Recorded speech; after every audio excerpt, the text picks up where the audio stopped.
Mr. Widemouth looked through my books, fascinated by the stories and pictures. One day, he smiled and suggested we play a secret game after my mother left the room. Despite my reluctance, he convinced me to follow him to a room at the end of the hallway. There was no furniture, only a window that Mr. Widemouth eagerly opened. He told me to imagine a giant trampoline below the window and that if I jumped, I would bounce right back up. Even though I was only 5, I hesitated. The drop seemed far too great, and the realist in me prevailed. I refused, saying I didn't want to get hurt. Mr. Widemouth was visibly disappointed. His face briefly contorted into a snarl before he retreated to hide under my bed, where he remained silent for the rest of the day.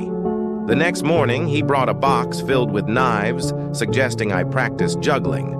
I was horrified and quickly refused. Mr. Widemouth frowned deeply and took the box away, retreating under my bed once again. After that, he began waking me at night, urging me to jump out the window, claiming he had placed a real trampoline there. I refused every time. One day, my mother allowed me to go outside to get some fresh air. I was excited to finally leave the confines of my room, but as I stepped outside, Mr. Widemouth was waiting for me. He led me to a deer trail behind the house, telling me it was a special path where he had taken other children. He said I wasn't ready yet, but someday he would take me to a special place down the trail.